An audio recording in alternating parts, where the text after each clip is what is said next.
जय हिंद दोस्तों। Class 10th subject history lesson number पहला। इस चैप्टर का नाम है यूरोप में राष्ट्रवाद और उदय एवं विकास। इसमें जो पहला वीडियो था इसमें बता दिए थे अति लघु उत्तरीय प्रश्न। चलिए आज बताते हैं लघु उत्तरीय प्रश्न। बिहार बोर्ड में अक्सर बार बार प्रश्न पूछा जाता है इस चैप्टर से, तो चलिए देखिए। लघु उत्तरीय प्रश्न।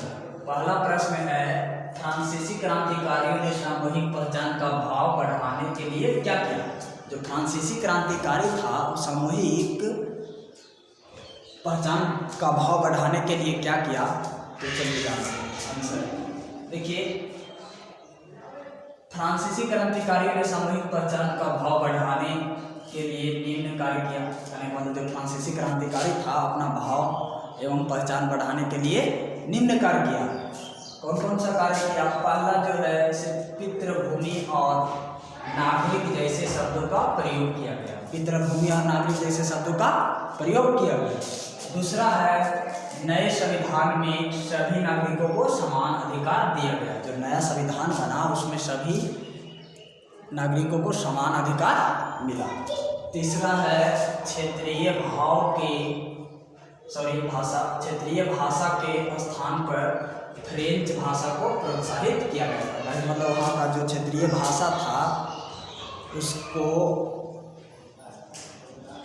कौन सा फ्रेंच भाषा का प्रस्ताव किया गया।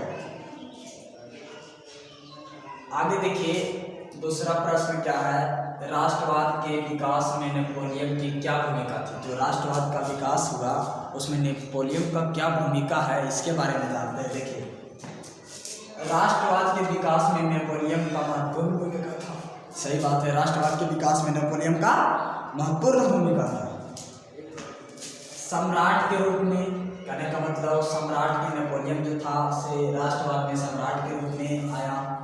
उसने ब्रिटेन के अतिरिक्त समस्त यूरोप पर अपना अधिकार स्थापित कर लिया। फ्रांसीसी आधिपत्य वाले राज्यों ने एक शासन और एक अर्थव्यवस्था कानून लागू किया गया जिसे नेपोलियन संहिता कहा गया। नेपोलियन संहिता कहा गया। एक मतलब नेपोलियन जो था से इसका मतलब अहम योगदान था राष्ट्रवाद के विकास में। एक मतलब सबसे पहले क्या किया तो सम्राट के रूप में उभर कर आया। उसके बाद ब्रिटेन के अतिरिक्त समस्त यूरोप पर क्या किया, अपना अधिकार जमा दिया और फिर उसे नेपोलियन संहिता कहा गया। चलिए दूसरा तीसरा प्रश्न है, वियना कांग्रेस की क्या उपलब्धियां हैं? जो वियना कांग्रेस है इसका क्या उपलब्धियां हैं इसके बारे में जानिए। देखिए वियना कांग्रेस के निम्न उपलब्धियां। वियना कांग्रेस के निम्न उपलब्धियां।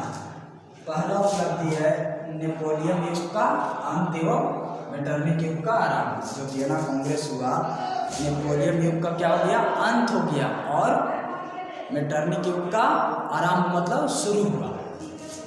दूसरा है फ्रांस और स्पेन में पूर्व राजवंश का स्थापित हुआ। मैंने कहने का मतलब जो फ्रांस और स्पेन में पूर्व राजवंश स्थापित हुआ। तीसरा है फ्रांस द्वारा विजित सभी राज्यों के प्रतिक्रियावादी देशों में बांट दिया गया। यही था वियना कांग्रेस की उपलब्धि। चलिए आगे अगला प्रश्न जानते हैं। चौथा प्रश्न देखिए क्या करता है। चौथा प्रश्न, यूनानी स्वतंत्रता संग्राम के कारणों और परिणामों का उल्लेख करें। यूनानी स्वतंत्रता संग्राम के कारणों और परिणामों का उल्लेख करें। देखिए यूनान में स्वतंत्रता संग्राम 1821 में आरंभ हुआ। जो यूनान में स्वतंत्रता संग्राम आरंभ हुआ कब हुआ? 1821 ईस्वी में हुआ। यूनानी संग्राम में पश्चिमी यूरोप का भी समर्थन मिला। कवियों और कलाकारों ने यूनान को यूरोपीय सभ्यता का पालना बचाकर प्रशंसा की और एक मुस्लिम साम्राज्य के विरुद्ध संघर्ष के लिए जनमत जुटाया। इस युद्ध में अंग्रेज कवि लॉर्ड बायरन ने ना जाने के लिए क्या किया, धन जमा किया। देखिए प्रश्न आता है, यूरोपीय सभ्यता का पालना किस देश को कहा गया? तो यूरोपीय सभ्यता का पालना यूनान को कहा गया है। यूनान में एक कवि थे, उस कवि का नाम था, अंग्रेज कवि लॉर्ड बायरन। वही जो लॉर्ड बायरन था वो क्या किया था, जाने के लिए क्या किया, धन जमा किया। पांचवा प्रश्न है, इटली के एकीकरण में गैरीबाल्डी की क्या भूमिका पर प्रकाश डालें। इटली के एकीकरण में गैरीबाल्डी की भूमिका पर प्रकाश डालें, इसके बारे में चर्चा करें। देखिए इटली के एकीकरण में गैरीबाल्डी का योगदान, मई 1860 में गैरीबाल्डी ने सिसिली पर आक्रमण कर दिया। देखो प्रश्न आता है, सिसिली पर आक्रमण गैरीबाल्डी ने कब किया? तो मई 1860 ईस्वी। नेपल्स और सिसिली को जीतने के बाद उसने रोम को जीतने का योजना बनाया। जो गैरीबाल्डी था सिसिली और नेपल्स को जीत चुका था, तो फिर अपना योजना बनाया कि किस प्रकार से रोम को जीत सकते हैं। छठा प्रश्न देखिए है, जर्मनी के एकीकरण के लिए बिस्मार्क ने कौन सी नीति अपनाई? देखो जर्मनी के एकीकरण करने में बिस्मार्क ने कौन सा नीति अपनाया, इसके बारे में जानिए। देखिए जर्मनी के एकीकरण के लिए बिस्मार्क ने रक्त एवं लव नीति का अवलंबन किया। सही बात है, जर्मनी के एकीकरण करने में बिस्मार्क जो था रक्त एवं लव नीति अपनाया। तो चलिए ये लघुत्तरीय प्रश्न इसमें 6 ही वो था। तो अगर वीडियो आप लोग को अच्छा लगेगा तो प्लीज़ अपने दोस्तों के साथ शेयर करिएगा। तो तब तक के लिए धन्यवाद।